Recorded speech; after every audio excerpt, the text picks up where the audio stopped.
My dear student, देखिए हमारा 2026 का विज्ञान का पेपर है जो कि आपका 25 फरवरी को होने वाला है। ठीक है। देखिए ये यही पेपर आएगा। देखिए ऐसे ही, देखिए ऐसे ही पूरा देखिए, इसको पूरा सॉल्व कराएंगे। वीडियो लास्ट तक जो देखिएगा देखिए पूरा सॉल्व कराएंगे। ठीक है। देखिए ये हमारा यहाँ देखेंगे हमारा 2026 का, देखिए 2026 का पेपर है। ठीक है। 2026 का देखिए 2026 का विज्ञान का पेपर जो कि 25 फरवरी को, ठीक है, 25 फरवरी को आपको होने वाला पेपर है। देखिए इसका कोड देखिए 824 CJ है। ठीक है, 901 कोड है। ठीक है इसका, तो इसको पूरा सॉल्व कराएंगे। वीडियो लास्ट तक जो देखिएगा। ठीक है, विज्ञान का पेपर है 2025 को। ठीक है, 25 फरवरी को, 25 फरवरी को यही पेपर आएगा। ठीक है, देखिए यहाँ पे इसमें कुछ निर्देशांक दिए गए। ठीक है, कुछ निर्देशांक दिए, निर्देशांक आप पढ़ेंगे। ठीक है, आपको 3 घंटा 15 मिनट का पेपर मिलता है, जो आपको 15 मिनट जो है पेपर को पढ़ने के लिए, 3 घंटा पेपर को सॉल्व करने के लिए दिया रहता है। ठीक है, इसमें देखें खंड आ रहेगा, खंड ब रहेगा और उपखंड में भी विभाजित रहेगा। खंड ब है उपखंड 1 2, ठीक है, 3 में भी वो विभाजित रहेगा। ठीक है, खंड आ में देखिए, खंड आ में बहुविकल्पी प्रश्न रहेंगे। ठीक है, खंड आ में बहुविकल्पी प्रश्न रहेंगे। तो यहाँ देखिए बोला है कि काले और नीले बॉल पेन का ही प्रयोग करी जाती है, यानी आप काले और नीले बॉल पेन का ही प्रयोग करेंगे पेपर में। ठीक है, चलिए अब पेपर को आपको सॉल्व कराते हैं। ठीक है, चलिए ये पूरा इंग्लिश में यहाँ दिया रहेगा आपको निर्देशांक। चलिए यहाँ देखिए पहला क्वेश्चन है। देखिए हमारा पहला क्वेश्चन क्या है आपका, एक क्या है कि किसी बिंब का अवतल दर्पण द्वारा बना प्रतिबिंब आभासी सीधा बिंब से बड़ा पाया गया। ठीक है, बिंब की स्थिति कहाँ होनी चाहिए, बिंब की स्थिति बोल रहा है कहाँ होनी चाहिए। देखिए हमारे खंड अ का प्रश्न है, खंड अ में बहुविकल्पी प्रश्न है। भाग 2 और इसमें भाग 3 दे दिया है। ठीक है, इसमें तो इसमें कहाँ बनेगा, ठीक है, डी है, क्या है, और दर्पण से ध्रुव फोकस के बीच के, ठीक है, बीच के। तो आप इसमें कितना परसेंट लाना चाहते हैं, ठीक है, इसमें कितना परसेंट 95% लाना चाहते हैं कि 90% लाना चाहते हैं, ठीक है, 90% लाना चाहते हैं कि 80% लाना चाहते हैं, ये कमेंट बॉक्स में जरूर बताइएगा। ठीक है, जरूर बताइएगा कि आप कितना परसेंट लाना चाहते हैं। ठीक है, साइंस में एक कमेंट में जरूर बताइएगा। ठीक है, यहाँ देखिए साइंस का, इसका देखिए क्वेश्चन नंबर 2 है, किसी गोली दर्पण तथा किसी पतले गोली लेंस को फोकस दूरी 15 सेंटीमीटर है, -15 सेंटीमीटर है। दर्पण तथा लेंस संभवतः कहाँ बनेगा। ठीक है, बोलता है संभवतः कहाँ है। ठीक है, कहाँ है, संभवतः कहाँ है। दर्पण का लेंस जो है, दर्पण का लेंस संभवतः कहाँ है, यही पूछ रहा है। तो कहाँ पे है, देखिए दर्पण और अवतल दर्पण। ठीक है, दर्पण अवतल तथा लेंस उत्तल। ठीक, क्वेश्चन नंबर 3 क्या है, क्वेश्चन नंबर 3 क्या है, किसी शब्दकोश में पाए गए छोटे अक्षरों को पढ़ते समय आप निम्न में से कौन सा लेंस पसंद करेंगे। बोला है किसी शब्दकोश में से, कोई शब्दकोश, जैसे यहाँ पे से कुछ होगा शब्दकोश है ना, पाए गए छोटे अक्षरों को पढ़ते समय आप निम्न में से किन लेंस का पसंद करेंगे। अब छोटे अक्षर है, ठीक है, यहाँ से छोटे अक्षर है, इसको पढ़ने के लिए आपको कैसा लेंस का प्रयोग करना पड़ेगा। ठीक है, वही बोला है, क्या बोला है, 10 सेंटीमीटर फोकस दूरी वाला एक उत्तल लेंस, सी, ठीक है, एक उत्तल लेंस। ठीक है, 10 सेंटीमीटर फोकस दूरी वाला। ठीक है, क्वेश्चन नंबर देखिए चौथा, क्वेश्चन नंबर चौथा क्या है, मानव नेत्र जिस भाग पर किसी वस्तु का प्रतिबिंब बनाते हैं वह है, जो मानव नेत्र है जिस भाग पर किसी वस्तु का जो प्रतिबिंब बनाते हैं वह क्या है। ठीक है, उसे क्या बोलते हैं, क्या बोलते हैं, दृष्टि पटल। ठीक है, क्वेश्चन नंबर 5वां, दो चालक तार जिनके पदार्थ की लंबाई तथा व्यास समान है किसी विद्युत परिपथ में पहले श्रेणी क्रम तथा पार्श्वक्रम में संयोजन किए जाते हैं। श्रेणी क्रम और पार्श्वक्रम में उत्पन्न ऊष्माओं का अनुपात क्या होगा, उसमें ऊष्माओं का अनुपात क्या होगा, क्या होगा, 1/2। ठीक है, 1/2। ठीक है, अब क्वेश्चन नंबर 6, क्वेश्चन नंबर 6, विद्युत धारा उत्पन्न करने की युक्ति को कहते हैं, विद्युत धारा उत्पन्न करने की युक्ति को क्या कहते हैं, बताइए। विद्युत धारा की युक्ति को उत्पन्न जनित्र क्या कहते हैं, जनित्र कहते हैं, क्या कहते हैं, जनित्र। ठीक है, गैल्वेनोमीटर ये तो नहीं हो सकता है, ठीक है, यह मोटर नहीं है, एमीटर है। ठीक है, क्या कहते हैं, जनित्र।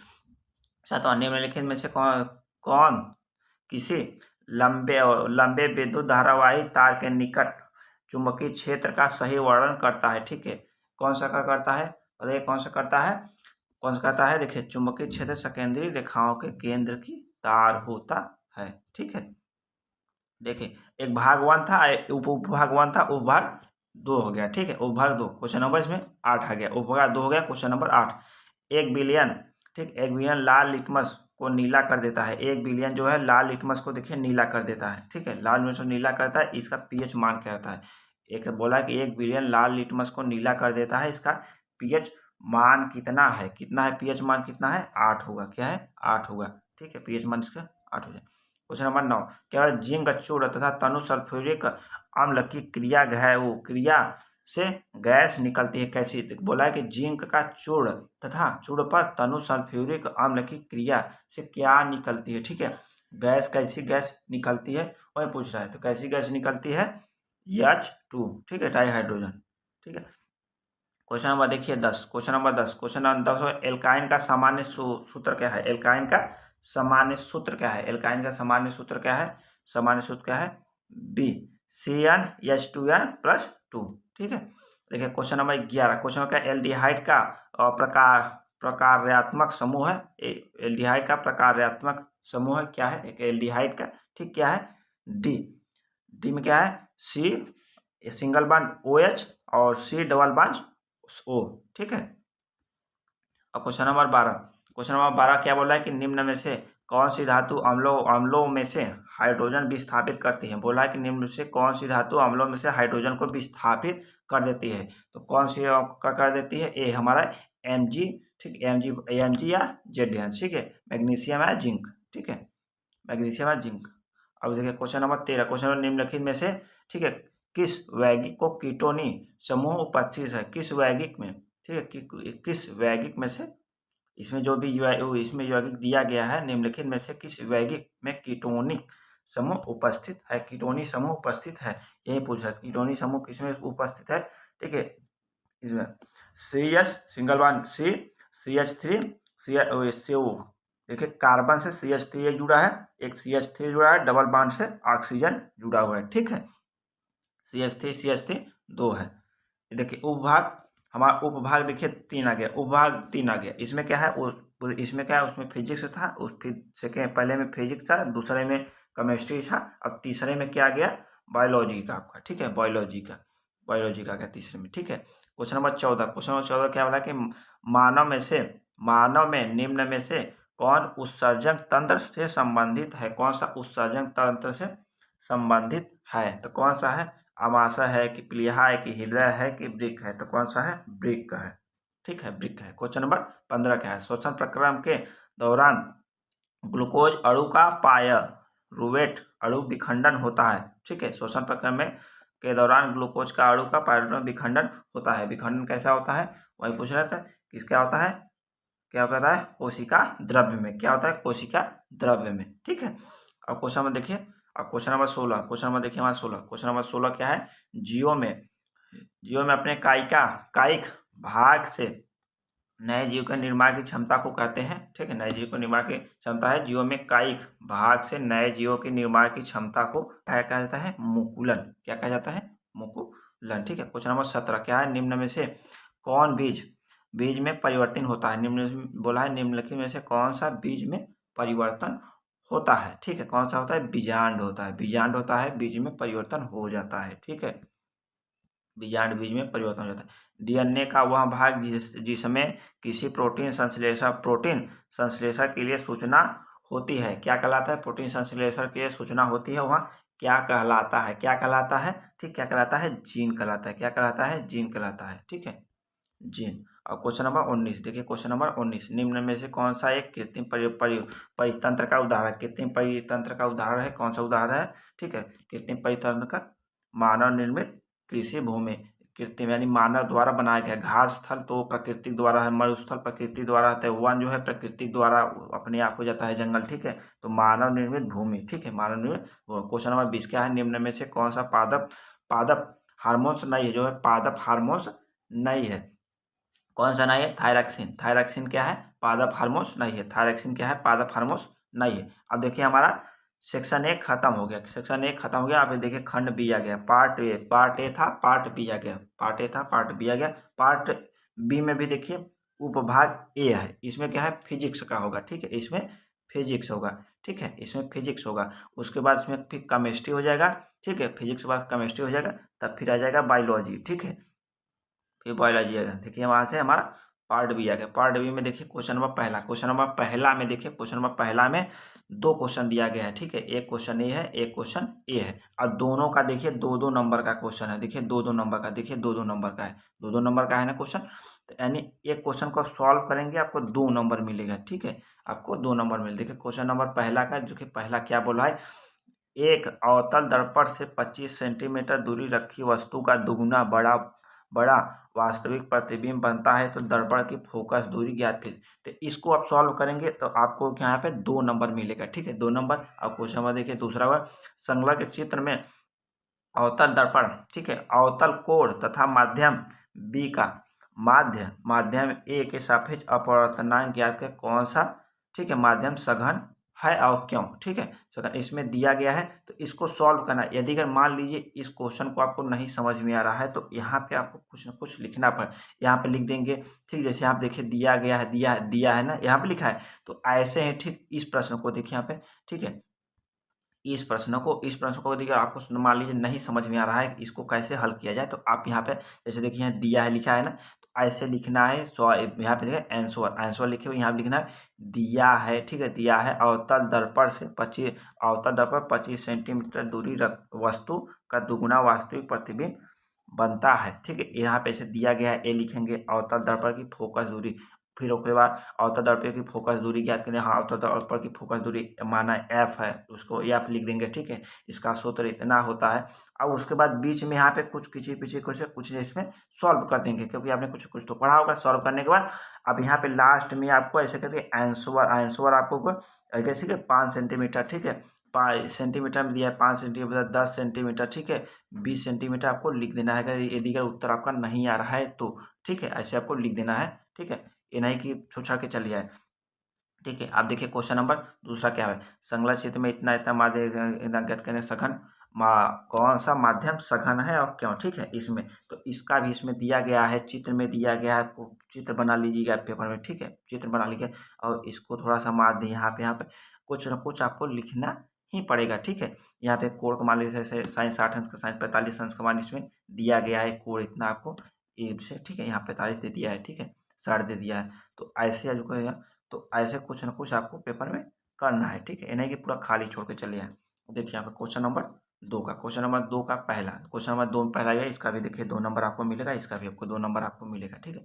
बोला है एक निकट दृष्टि दोष वाले व्यक्ति 20 सेंटीमीटर दूरी स्थित पुस्तक को स्पष्ट पढ़ता है। इस पुस्तक को 25 सेंटीमीटर दूर रखकर पढ़ने के लिए कैसा और कितनी फोकस दूरी का लेंस के चश्मे का प्रयुक्त करना पड़ेगा। तो इसको सॉल्व करने के लिए, ठीक, इसको भी सॉल्व करने के लिए यहाँ पे लिखेंगे दिया गया है, ठीक है, सीरियल से एकदम अच्छे से दिया गया है, इतने कहा, इतना चश्मे का यहाँ 25 है, वो 20 सेंटीमीटर इतना दिया गया है।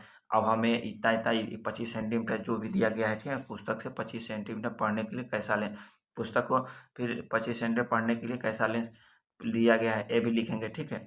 अब वो आप लिखिए यहाँ पे कि पूछ रहा है कि क्या पूछ रहा है, वो भी लिखिए, लेंस के चश्मे के प्रयुक्त कितना पड़ेगा, ये भी लिख दिए।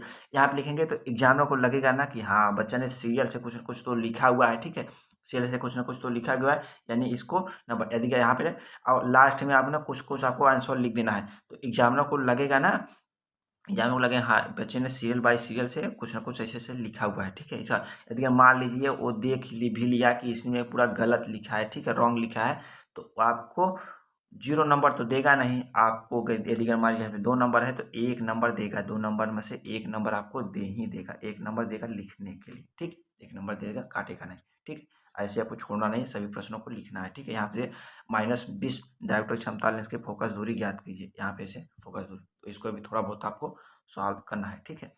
अब देखिए क्वेश्चन नंबर तीसरा देखिए क्या है, क्वेश्चन नंबर तीसरा क्या है, यदि किसी तार को बीच में मोड़कर दोहराया, ठीक है, दोहरा करके करके साथ में मोड़ दिया जाए तो अब उसका प्रतिरोध कितना होगा, ठीक है। बोला है कि जैसे किसी कोई तार है, कोई बीच में से मोड़ दिया जाए, जिससे ये तार है, ठीक है, यहाँ से इसे ऐसे करके फिर से इसका मोड़ करके इतना, ठीक है, मोड़ कर दोहरा दिए, देखिए मोड़ कर दोहरा दिए, ठीक है, मोड़ कर दोहरा करके एक साथ मरोड़ दिया जाए तो उसका प्रतिरोध कितना होगा। एक साथ ऐसे करके फिर इसको ऐसे मोड़ दिया, इसका प्रतिरोध कितना होगा। तो आपको ये क्वेश्चन में देखिए दूसरा क्या है, 2 प्रतिरोध 3 ओम तथा 5 ओम के है, ठीक है।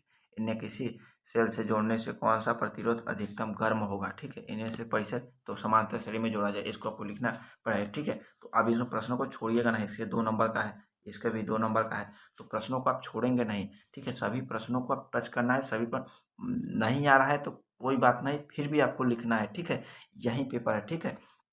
20 से 24 सेंटीमीटर, 20 से 24, 30 सेंटीमीटर, 23 सेंटीमीटर ओम था ए श्रेणी क्रम 3 तार है, ठीक है। 3 ए श्रेणी क्रम बी, ठीक है। समांतर क्रम जो प्रत्येक दशा में तो लेकर प्रतिरोध क्या है, ठीक है। श्रेणी क्रम में आपको जोड़ के उसको तार निकाल लीजिए, ठीक है। समांतर क्रम में, ठीक है, समांतर क्रम में से निकाल लीजिए 20 है, ठीक है, 24 है, ठीक है। ऐसे समांतर क्रम में उसका निकाल के दे दीजिए, श्रेणी क्रम में से निकाल के दे हो गया, ठीक है। ऐसे निकाल कर आप सॉल्व कर लीजिए, ठीक है। क्वेश्चन नंबर दूसरा क्या है कि किसी परिपथ में 5 एम्पीयर धारा, ठीक है, 5 एम्पीयर धारा 8 सेकंड की प्रवाहित की जाती है। इसके सामान्य, ठीक है, समांतर में परिपथ में कुल कितने इलेक्ट्रॉन गुजरे, परिपथ में प्रतिरोध का 20 ओम में समायांतर में उत्पाद करना के। तो आपको इसमें क्या करना है ना, तो इसमें सबसे पहले ही आपको हम बताए थे कि पूरे सबसे पहले लिखिए, दिया गया है परिपथ में 5 परिपथ का 5 एम्पीयर धारा दिया गया है, धारा I इक्वल टू इतना है, ठीक है।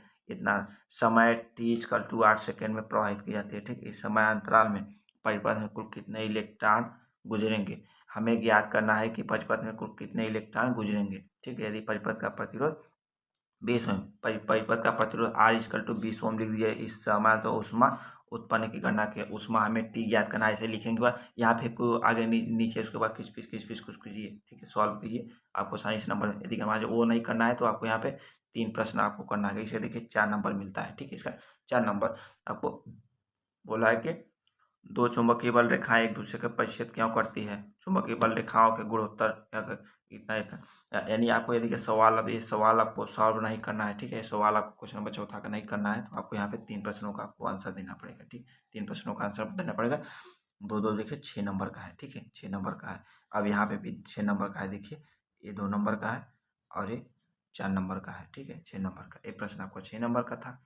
अब देखिए उपभाग सेकेंड आ गया, ठीक है। देखिए उपभाग हमारा आ गया, देखिए उपभाग आ गया 2 सेक्शन बी। इसमें क्या होगा कि आपको इसमें केमिस्ट्री का मिलेगा, ठीक है। इससे पूरा केमिस्ट्री का सवाल मिलेगा। देखिए यहाँ पे केमिस्ट्री का क्या, इसमें केमिस्ट्री का सब्जेक्टिव है। देखिए क्वेश्चन नंबर 5, क्वेश्चन नंबर 5 क्या, निम्नलिखित में से कौन निम्नलिखित यौगिकों के संरचना सूत्र, इसको आपको संरचना सूत्र बनाना पड़ेगा, ठीक है। संरचना ब्यूटेन का नियोपेंटेन का एथाइन से एथोनिक का, इसका आपको संरचना बनाना पड़ेगा, ठीक है। आपको संरचना बना, इसका कैसे संरचना बनाते हैं, इसका आपको 4 नंबर के, नहीं एक संरचना पे आपको 1 नंबर का है, ठीक है। एक संरचना पे आपको 1 नंबर मिलेगा। अगर चारों बनाएंगे, ठीक है, चारों बनाएंगे तो आपको यदि मान लीजिए आपको नहीं समझ में आ रहा है ना, नहीं समझ में आ रहा है कि एथाइन एथेनोइक अम्ल का कैसे बनेगा, क्लोरोफेनोल अम्ल का, ब्यूटेन 2 का अम्ल कैसे बनेगा, नियोपेंटेन का, तो आपने पढ़ा होगा, कुछ ना कुछ तो पढ़ा होगा ना बनाने के लिए, ठीक है। कुछ ना कुछ इसका सूत्र तो आपको याद होगा ना, सूत्र तो याद होगा, तो उसी से रिलेटेड कुछ बनाइए, ठीक है, कुछ बनाइए। तो यहाँ पे अगर गलत सलत नहीं बनेगा, देखिए 4 नंबर का है, देखिए 1 से 2 नंबर अगर एग्जाम में दे दिया तो उससे आपको बढ़ेगा नंबर ना।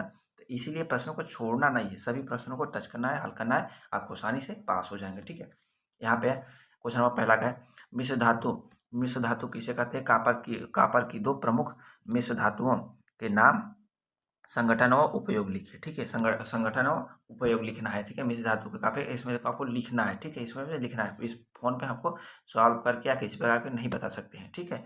तो इसीलिए आपको इसे मिश्र धातु संगठन का उपयोग लिखना है। इसका 2 नंबर का प्रश्न है, ठीक है। क्वेश्चन नंबर देखिए दूसरा, क्वेश्चन देखिए कापर सल्फाइड CO2, देखिए यहाँ पे क्वेश्चन नंबर दूसरा, ठीक है। क्वेश्चन नंबर दूसरा देखिए है कापर सल्फाइड C2S, ठीक है। से कापर धातु किस प्रकार प्राप्त की जा सकती है, ठीक है। रासायनिक समीकरण लिखना है, रासायनिक समीकरण इसका आपको रासायनिक समीकरण लिखना है, ठीक है। देखिए क्वेश्चन नंबर, अब यहाँ पे क्वेश्चन नंबर देखिए हमारा 7, क्वेश्चन नंबर देखिए हमारा 7, क्वेश्चन नंबर 7 है, आप देखेंगे ए पे देखिए 6 नंबर का है, ठीक है। ये पूरा 6 नंबर का है, क्या है 6 नंबर, निम्नलिखित में संक्षिप्त टिप्पणी, इसको आपको टिप्पणी लिखना है। टिप्पणी लिखने के लिए आता है, ठीक है। क्वेश्चन में देखिए टिप्पणी लिखने के लिए आता है। देखिए यहाँ पे उदासीन अभिक्रिया में प्लास्टर ऑफ पेरिस का पीएच का मेल, प्लास्टर ऑफ पेरिस का आपको याद कर लेंगे ना, आसानी समझ में आएगा, प्लास्टर ऑफ पेरिस का अथवा क्या है, ठीक है। 2025 में, ठीक है, 25 फरवरी को छाप के आइएगा। आप कितना लाना चाहते हैं, 95% लाना चाहते हैं, कितना लाना चाहते हैं, ये कमेंट में जरूर बताइएगा, ठीक है। कमेंट में जरूर लिख के बताइए कितना है टारगेट, आपको कितना है, ठीक है। आपको यूपी बोर्ड में कितना परसेंट लाना है, आपको साइंस में कितना परसेंट लाना है, ये भी टारगेट आपको कितना है कमेंट में जरूर बताइएगा, ठीक है। या तो अथवा पे यहाँ दिया निम्नलिखित में से जल में निम्नलिखित में से जल से अभिक्रिया का रासायनिक समीकरण लिखे। इसमें मतलब इसमें या तो इसको सॉल्व कीजिए, ठीक है, इसको या तो सॉल्व किसी एक का, ठीक है, निम्नलिखित पर संक्षिप्त टिप्पणी या तो संक्षिप्त पर टिप्पणी लिखिए, 2-2 नंबर का है, ठीक है, 2-2 नंबर का है। और या तो इसमें जल से अभिक्रिया का समीकरण लिखिए, या तो एल्युमिनियम से कैल्शियम से आयरन से जल की अच्छी H2O से H2O से, ठीक है, कैल्शियम का और एल्युमिनियम का आयरन का अभिक्रिया कराकर, ठीक है, अभिक्रिया करेंगे। इसका भी 2-2 नंबर का, यानी 6 नंबर का पूरा प्रश्न है, इसका है 6 नंबर का।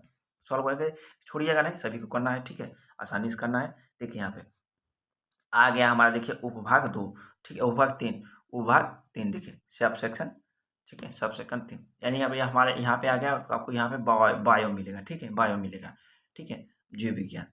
क्वेश्चन नंबर देखिए 8 क्या है, कायिक प्रवर्धन क्या है, कायिक प्रवर्धन के उनके लाभों को संक्षेप में लिखे। तो कायिक प्रवर्धन क्या है, कायिक प्रवर्धन के लाभों को संक्षेप में आपको टिप्पणी देना है। इसका आपका 4 नंबर का है, ठीक है, ठीक है। कायिक प्रवर्धन क्या है बोलेंगे तो 1 नंबर मिलेगा, कायिक प्रवर्धन के संक्षेप में लिखेंगे तो आपको 3 नंबर मिलेगा, ठीक है, 3 नंबर मिलेगा। यहाँ पे देखिए क्वेश्चन नंबर 9, क्वेश्चन नंबर देखिए 9 क्या है, क्वेश्चन नंबर 9 क्या है, निम्नलिखित में संक्षिप्त टिप्पणी लिखना है। तो आपको बायो में जो है, बायो में आपको फिगर, ठीक है, फिगर क्या करना है और लिखना है, ठीक है, लिखना है, राइट करना है। निम्न संक्षिप्त टिप्पणी लिखेंगे। अंतर्ग्रथन सिनेप्स से क्या है, ऑक्सीन क्या है, ठीक है, ऑक्सीन के बारे में लिखना है, संक्षिप्त से टिप्पणी लिखना है, ठीक है। टिप्पणी क्या है, यहाँ प्रश्न बार-बार आते हैं, ठीक है। क्वेश्चन नंबर देखिए 10 क्या है, पारितंत्र को परिभाषित कीजिए, तालाब पारितंत्र के विभिन्न घटकों को संक्षेप में वर्णन कीजिए, संक्षेप में वर्णन कीजिए, ठीक है। क्वेश्चन नंबर देखिए वहाँ पे है, स्वपोषी पोषण एवं विषमपोषी पोषण को उदाहरण से ही संक्षेप में लिखिए, ठीक है, उदाहरण से संक्षेप में। या तो आपको अथवा में देखिए क्वेश्चन या एक इसको करिए, तो अथवा में एक दिया है कि मानव में आहार नाल के विभिन्न भागों का, तो ये प्रश्न जो है आप याद कर लीजिए। हम आपको बताते हैं कि ये प्रश्न आप याद के लिए, ये बार-बार प्रश्न पूछा जाता है मानव में आहार नाल के, ठीक है, आहार नाल का। अब आहार नाल का एक चित्र बना लीजिएगा, ठीक है, आहार नाल का जो है चित्र बना के उसको आसानी से आप सॉल्व कीजिएगा, ठीक है।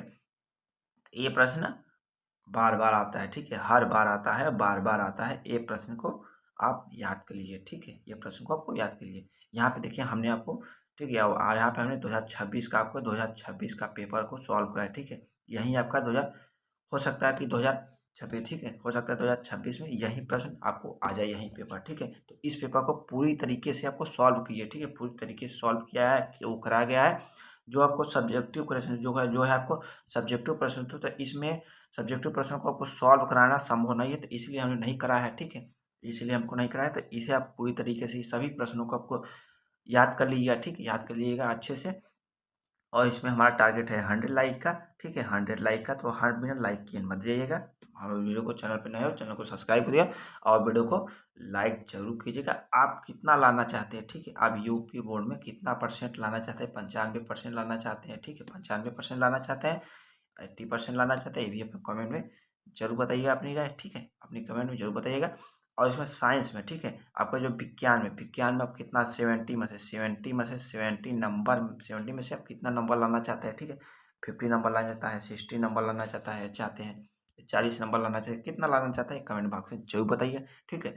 आशा करेंगे कि आपका 50% 50 नंबर से ऊपर आएगा, ठीक है, 60 नंबर आए, ठीक है, 65 नंबर आए, ठीक है, 50 नंबर में से ऊपर आए। और आपका यूपी बोर्ड में 95% आए, ठीक है, यूपी बोर्ड में 95% आए, ठीक है, आपका बोर्ड एग्जाम अच्छे से जाए, ठीक है, आपका बोर्ड एग्जाम अच्छे से जाए। फिर मिलेंगे नेक्स्ट टाइम में, तब तक के लिए आप एग्जाम देते रहिए, ठीक है, धन्यवाद।